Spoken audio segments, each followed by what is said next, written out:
Tout autre chose, il est apparu à 12 ans, mascotte juchée sur le char, tirant le cercueil de son père sur les routes du Panjshir en Afghanistan. 15 ans plus tard, Ahmad Massoud, le fils du légendaire commandant Massoud, après des études en Grande-Bretagne, retourne au pays et se lance en politique. Bastien Bory.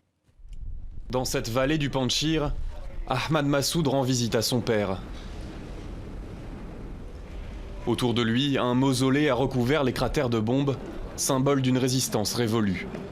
Ces gens viennent ici pour l'honorer, pour se souvenir de cette époque. Figure du soulèvement contre l'occupant soviétique puis contre les talibans, le commandant Massoud est assassiné par ses ennemis le 9 septembre 2001. Son fils, Ahmad, a 12 ans. Un soir, mon père m'a regardé et m'a dit « Ahmad, viens prier une dernière fois avec moi ». C'était une semaine avant son assassinat. Comment est-ce qu'il le savait? C'est incroyable, je n'en ai aucune idée. Si jeune, se rend-il vraiment compte de ce qui lui arrive? Son père devient un martyr, mais il reste un moudjahidine méconnu, un stratège négligé qui avait pourtant mis en garde l'Occident contre la montée d'Al-Qaïda. Il ne voulait pas pour autant d'une intervention en Afghanistan. Il leur disait « Vous devez soutenir le gouvernement afghan pour les combattre ». Mais un mois après les attentats du 11 septembre, l'Amérique lance un assaut qui durera 13 ans.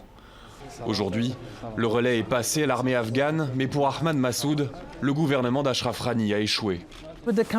Avec la campagne en Irak, les Américains ont complètement laissé de côté l'Afghanistan. Ils ont laissé un berger s'occuper du pays. Maintenant, l'Afghanistan est sans dessus-dessous. Si les gens pensent que je peux bien les servir le peuple de quelque manière que ce soit, alors je devrais me lancer dans la politique. Parti finir ses études à Londres à 27 ans, il est revenu serrer la main des anciens compagnons d'armes de son père, à qui il promet dans un persan soigné que ses ambitions sont ici.